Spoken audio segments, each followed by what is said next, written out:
Hi, this is Kim Herrera, Adobe Certified Expert in Photoshop CS and CTT Plus Trainer. Today I'd like to share with you Photoshop's brand new dynamic feature. It's a black and white adjustment layer that helps you create beautiful grayscale images. The key to creating a beautiful grayscale image is to choose a multi-tonal range image to begin with. As you can tell, the image I have open is a brilliant colored image shot by my friends at Bush Photography. It has an orange boat and a seascape, and we're going to have a lot of fun with this. So to begin with, I recommend duplicating the image, and to do that, we'll go to Image, Duplicate, and the purpose of this is simply so that we have a reference document to peek at when we start adjusting our colors. To quickly separate the two images, just click and drag on the Title tab and drag it away. And let's use our zoom shortcuts, Command minus to zoom out on a Mac or Control minus on a PC. And we just need this a couple inches big. As I said, it's just a color reference for us. Let's just put it over there. Using our zoom and Command plus, get this to the right size. And I can see my reference and I can see my image. Next, we need two palettes to show. So to do that and set up our work area correctly, we'll go to the Window menu, scroll down and choose Adjustments. And one more window, we're going to scroll down and choose Layers if it's not already showing on your desktop. Now we're ready to rock and roll. Under Image Adjustments, select the black and white feature, and a dialog box comes up with color controls. The color controls are there for you to control how light or how dark each color is converted in Photoshop. By default, these numbers come up Adobe's presets, but we're going to play and change those around a bit. Because the rim of the boat is red, and I can see that by looking at my reference, I know that taking the slider to the left is going to make anything that's red appear darker, and taking it to the right is going to make anything red appear lighter. I'm over exaggerating right now for demonstration purposes. I did like the darker effect though, so I'm going to just scroll. 6 is good. The next I'm going to play with is the yellow slider bar. Looking at my image, I'm guessing that pretty much the bottom half of it has a lot of yellow, so that's where I anticipate most of the changes to occur. I'm going to lighten those. Oh, I like that.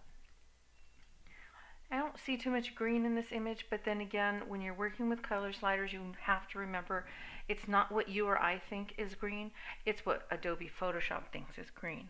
And that is based on your color settings, and we'll have to get into that in another chapter. But for now, the shortest way to find out what Photoshop thinks is green is just to grab this slider and pull it all the way to the left or the right. If you see any dramatic changes, those are the areas that Photoshop says is green. I'm only seeing small amounts of changes right here and in the lower corner and on the buoy out at the base, so that's really not an important slider. I'll just leave it so it has a nice shadow right here in the water and a little bit darker. Now the top half of this image, as I could tell by looking at my reference image, which is very handy, is considerably blue. There's cyan and blue, so I think that there's going to be some drastic changes if I took this, say, up to 110. You can see your changes anytime you want by clicking the preview button on and off. Just for a quick preview. The blues, that's the ocean and most of the mid-tones in this document. I think I'm going to just scroll those down. And I don't think there's much magenta in this image. I really don't think that moving this is going to make a difference. So I'll leave it where it's at. Another cool thing, Adobe's added a tint box, which gives you like a sepia effect if that's what you want to do with your image. And you have 2 more sliders to play with if you turn that on. I'm going to turn it off for purposes of demonstration. And now the next thing I want to show you is that if you note, we are still in the background layer. We are working in the black and white dialog box, not an adjustment layer. An adjustment layer would be a non-destructive way of editing this image, which is what we actually want to do. So have I hit OK on this, I would be throwing away information that we need that we could use and alter later. It's destructive editing, and it is not the way to go. It is the old school way, but thanks to Adobe CS5 magic, we have adjustment layers, and that's what we're going to do. I'm going to hit cancel to click out of this, And adjustment layers, the shortcut for black and white is this black and white triangle right here. Or you can choose the shortcut on the palette, scroll down to black and white. Either one will render the same effects, which is a black and white adjustments layer. With a smaller panel, which you can enlarge with this shortcut key for an expanded view.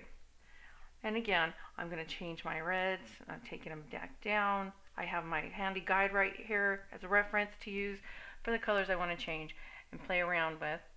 Most important though is to have fun while you're doing this. Get inspired by Ansel Adams. Let's play with that sky.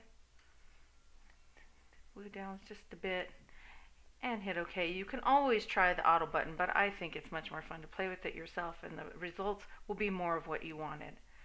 You can always come back and change it because it's an adjustment layer. Now I want to show you the difference between the black and white picture that we just created using Adobe's black and white adjustment feature versus the traditional way, which would be image, mode, grayscale. I will discard all the information. Let me move my palettes out of the way.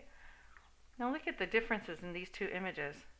The bottom one is less contrasty, more bland, more along the same tones, and look at all the rich tones that the control sliders gave us, and we can go back and change it anytime we want, but just look at the difference between the sky, the clouds, this grass really pops right here, the ocean. It's just wonderful. I hope you enjoyed this. Stay tuned.